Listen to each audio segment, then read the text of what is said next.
Prise de parole de Monsieur le maire d'Agde, Gilles Détor.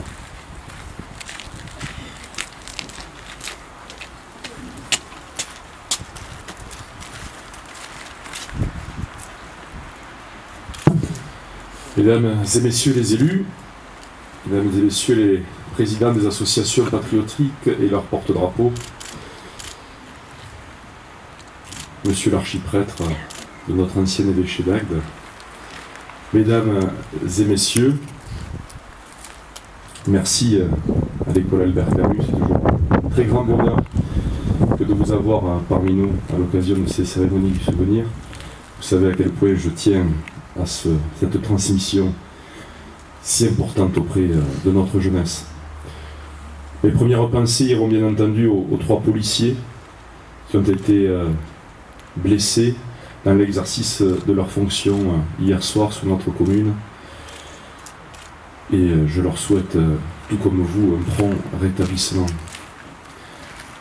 Je voudrais aussi remercier le nouveau capitaine de la caserne des pompiers, Hervé Veil, avec lequel j'ai déposé la gerbe du souvenir tout à l'heure en compagnie de Jérôme Bonafou, puisque c'est lui qui va avoir la charge de notre caserne et donc une grande partie de la sécurité de nos concitoyens, qu'il soit le bienvenu.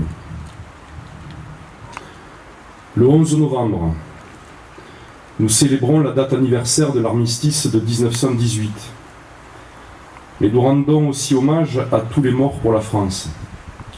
Cette double commémoration prend cette année encore une dimension particulière. Les temps que nous traversons sont difficiles et viennent nous rappeler combien l'histoire est tragique. Et le devoir qui est le nôtre, génération après génération, de combattre pour notre liberté, nos valeurs et le respect de notre identité. Le choix de la date du 11 novembre est celui d'une référence à une époque, celle de la Grande Guerre, où les Français étaient unis par un même idéal. On appréhende difficilement, tellement les chiffres sont démesurés, la saignée que constitua ce conflit pour notre pays. Près d'1 700 000 hommes y perdirent la vie. Et plus de 4 millions y furent blessés et souvent mutilés. Ce sacrifice immense, les Français y avaient consenti par amour de la patrie, mais aussi avec la conviction, ancrée au plus profond d'eux-mêmes, de la supériorité de notre modèle républicain et de sa vocation émancipatrice au bénéfice de tous. Jamais la fraternité, cette valeur inscrite sur le fronton de nos mairies, ne fut aussi bien partagée par nos compatriotes qu'à ce moment de notre histoire. Les Français étaient rassemblés, non comme certains nous y exhortent aujourd'hui autour d'un socle commun réduit à sa portion congrue, qui ne ferait qu'acter nos différences, mais par une adhésion collective, et sans aucune objection à des valeurs, à une langue, à une mémoire et à un mode de vie unanimement revendiqué. La France était forte, car elle était unie, sûre de ses principes et riche d'un idéal. C'est ce chemin que nous devons aujourd'hui retrouver, sans quoi nous disparaîtrons, submergés par les défis qui nous assaillent. Certains parlent de repli identitaire, alors qu'il ne s'agit que de réaffirmer ce que nous sommes, tout simplement. De revendiquer ce que nos aïeux nous ont transmis et qu'à notre tour nous voulons léguer à nos enfants. La France, ce n'est pas la simple traduction d'une identité géographique ou ethnique. C'est bien plus le fruit d'une histoire, la quête d'un idéal. Vouloir être français, c'est épouser une cause commune, s'inscrire dans la continuité d'un récit national. Quand nous étions enfants dans l'école de la République, nos maîtres nous enseignaient sans que cela ne fasse débat que nos ancêtres étaient bien les Gaulois. Peu leur importaient nos origines réelles. Nous étions tous des petits Français, riches d'une mémoire 20 fois séculaire, dont nous nous sentions les héritiers.